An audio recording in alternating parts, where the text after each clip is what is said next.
Welcome to this explainer. So today we're diving into a genuinely fascinating and, let's be honest, often totally misunderstood topic, the intersection of faith and wealth creation. For a lot of folks, these two concepts, religion and money, seem like they belong in completely different universes. But the framework we're looking at today argues the exact opposite. I'm incredibly excited to guide you through this because whether you're an entrepreneur, a student, or really just someone curious about different philosophies of success, the principles we're about to unpack are exceptionally practical. We are looking at nothing less than the biblical formula for wealth. Let's jump right in. You know, it's a question so many believers quietly grapple with behind closed doors. Can a Christian become genuinely wealthy without completely compromising their faith? Is ambition itself just inherently sinful? Well, spoiler alert, the answer is a resounding yes to wealth and no way to ambition being a sin. The Bible actually doesn't teach that poverty is a requirement for holiness. In fact, it highlights historical figures like Abraham, Isaac, Jacob, and Joseph, guys who all possessed massive wealth and managed enormous economic resources. So the real issue isn't the money itself, but rather our relationship to it. Okay, let's dive into this, because clearing up this one major misconception absolutely changes the game. Scripture doesn't say money is evil. It warns that the love of money is the root of all kinds of trouble. It's the greed, the dishonesty, treating wealth like it's a god. That's the real danger. The alternative isn't poverty, though. It's wealth with purpose. We're talking about stewardship, creating actual value in society and using those resources to bless others. Money is literally just a tool. Think of it like a hammer. A hammer can build a house or it can destroy one. It all comes down to the hands that hold it. And that brings us to a massive paradigm shift. Instead of just asking, hey, how can I get rich? Which, let's face it, is a pretty self-centered question. What if you asked, what valuable thing can I build, manage, or provide? See how that completely flips the script? It shifts your focus entirely outward. It becomes all about serving people, solving their real-world problems, and honoring God in the process. When you focus on building something of true value for others, wealth is often just the natural byproduct of that service. So let's talk about the practical application here. There's this brilliantly observant point. Sometimes believers are out there desperately praying for a financial miracle, literally crying out, "Lord, just send me cash," all while completely ignoring the killer business idea sitting right in front of them. Heaven might be up there responding, "I already sent you an idea. You just haven't opened your notebook yet." Rather than waiting for money to magically fall from the sky, believers can build substantial wealth by combining their faith with wisdom, skill, sheer discipline, and hard work. Just look at the sheer landscape of legitimate wealth creation out there. It is absolutely vast, proving that faith doesn't put a cap on your professional options. In the digital and tech space, you've got software development, AI, and digital media. There's no need to fear technology, it's just a modern tool waiting to be mastered. In the physical realm, we're talking agriculture, construction, real estate, manufacturing. And over in services, everything from education, where you literally sell your knowledge to solve problems, to healthcare, logistics, and finance. The whole point is that human needs are everywhere, and wherever there is a need, there is a golden opportunity for legitimate wealth creation. Now, what's absolutely crucial here is a core business principle that applies no matter what field you're in. Don't just think about producing raw materials. Think about adding value. Literally anyone can sell a basic commodity, but the real economic growth, that massive multiplication of wealth, happens when you take something completely ordinary and figure out how to make it significantly more valuable to the end consumer. And this brilliantly illustrates the whole concept. Take a mango farmer, for example. Sure, an entrepreneur could just sell fresh, raw mangoes. That's perfectly fine, but the profit margin's pretty tiny. Now imagine another entrepreneur comes along, buys those exact same raw mangoes, and transforms them into juice, dried fruit, jams, snacks, and beautifully packaged products. Suddenly, a massive amount of value has been added.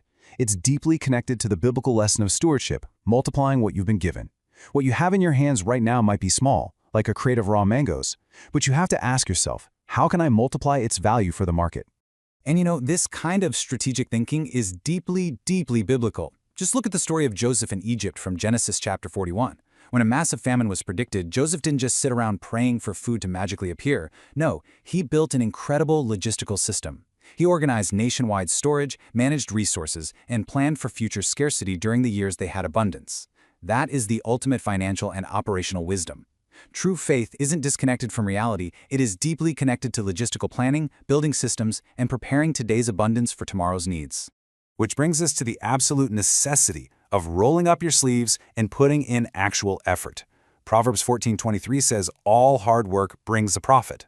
notice the stark contrast there. Work brings profit. Not just wishing for it, not just posting some motivational quotes online, and definitely not just shouting, "I receive it" at midnight.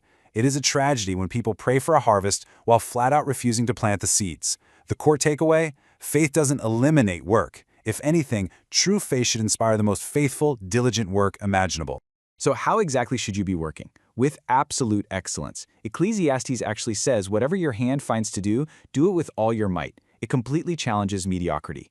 Think about a carpenter. If they build you a chair and it collapses in 3 weeks, yeah, people are going to notice. But when your workmanship is absolutely phenomenal, excellence literally becomes your advertising. A satisfied customer naturally brings in another and then another. The person who starts out with just a single toolbox can eventually build an entire company simply because their excellent character is embedded right there in their excellent work. So, if we strip away all the myths, what are we actually left with? Well, we have to firmly step away from that flawed prosperity gospel myth. You know, what you could jokingly call the pray plus shout equals millionaire formula. Seriously, if that were real, every church parking lot would be absolutely packed with Lamborghinis.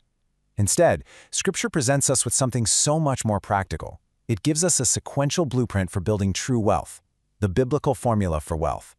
Let's walk through this and see how it builds, because this blueprint breaks down into 5 very specific steps. First up is wisdom, learning before you invest, doing your homework, actually knowing your numbers. Step 2 is diligence. This is all about consistency, pushing through on a random Wednesday when the high of starting a business on Monday has totally worn off. Step 3 is integrity, using honest scales, because a business built on lies is guaranteed to collapse eventually. Step 4 is patience, understanding that wealth almost always compounds over time, so you can't compare your year 1 to someone else's year 20. And finally, step 5 is stewardship, which is all about managing your own abilities well. So the crucial point here, this is a real game changer, is found in Deuteronomy 8:18. It doesn't say that God just drops a bag of wealth into your lap. Nope.